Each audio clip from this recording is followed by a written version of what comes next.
This is the pattern paper challenge, and I'm making a scrapbook page. I'm going to be using Graphically Speaking. I've only used it, I think, on one layout since I've had it, but you know, I had to have it so I could make that one layout, and now I'm going to use it again.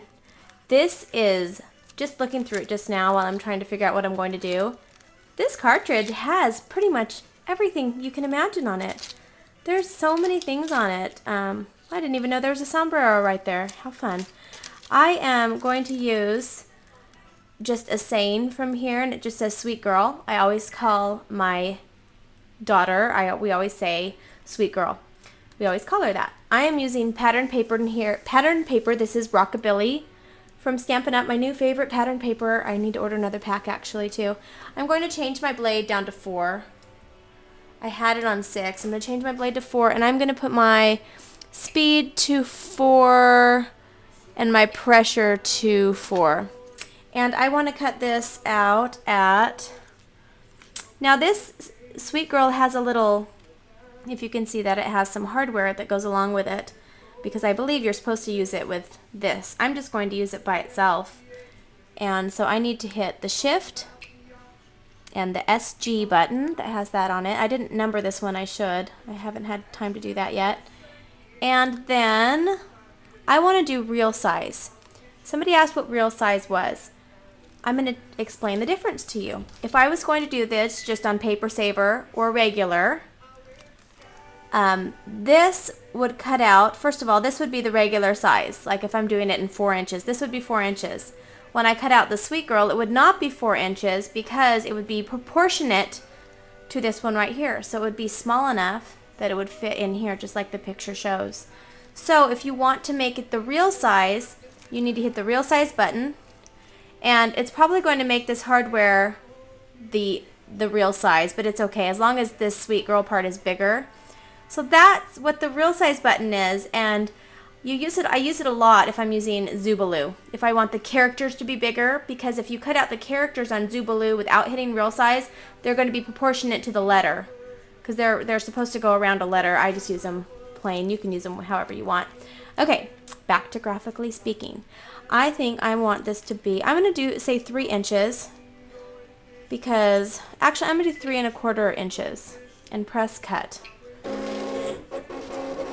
And I probably should have made sure that this was the right one. I didn't look in my window, but I'm assuming it's the right one. And I've never cut on this pattern paper before, so hopefully it's not too fast. My speed's looking kind of fast. I hope it doesn't. Sometimes if your speed's too fast and you're working with pattern paper, it will rip it. And I've had that happen a lot, and instead of getting frustrated, I just try to do it slower. Oh my goodness, this is going fast. I hope it doesn't rip it. Ah! Okay, it doesn't look like it's gonna rip it. Yay. Okay, now you can press stop if you don't want to do the other piece. I was able to press stop.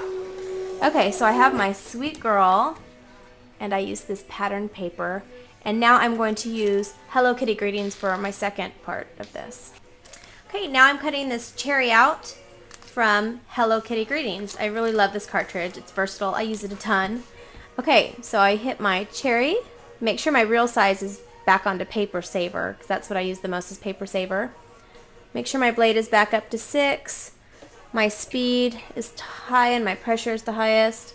Okay, I want my cherry to be 3 1/4 is good. Let's see how big that is.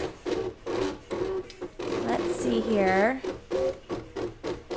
Now I'm only going to be making 1 page for my actual video, but in real life I usually make 2-page layouts, so I would just make the other side opposite and maybe add something else to the title. Let me see how big that is. Oh, that'll be fun. Okay, so move your blade using your arrow button. And I'm going to do the cherries now. You hit your close button. And I'm using, this is Riding Hood Red with Old Olive, and those are Stampin' Up colors. So I'm just doing my 1 cherry here. Okay, use your arrow. Come back over here. Okay, and now I'm going to hit Shift and my cherry button. And now I'm using this for an element, this cherry, on my page. So here we go. So I accidentally messed up and deleted this really cute video showing how to make this completed scrapbook page.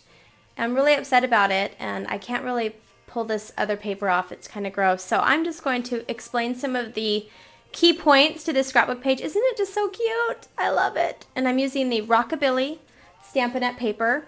So what I did here is I cut the paper in half at 6 inches, and I added it on my layout right here, just on the bottom with a strip on the bottom. And this strip is an 8.5 by 11 sheet of cardstock cut down the center. So it's 4 1/4 is where you're going to cut it.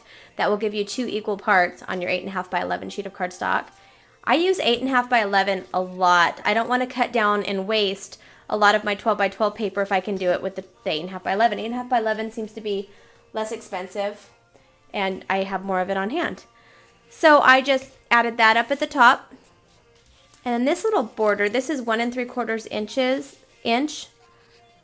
And I'm just going to kind of I'm putting it in the middle. And that way it acts as a bridge between these two. And so your eye kind of plays tricks on you, and you don't really, this looks like it's a whole sheet down there. I don't think that's straight. Let me try this again.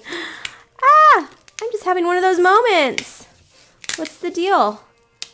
Okay. Perfect enough. And so then what I did with my sweet girl is I used Zig 2-way glue pen, added it on the back of here. You can also use your Xyron sticker maker. That works well too. If you can fit it in there, it'll work. And I put it up there. And then here's my cherry that I just made, my set of cherries I made a few minutes ago, and I just used dimensionals to pop it up. So here's my completed page.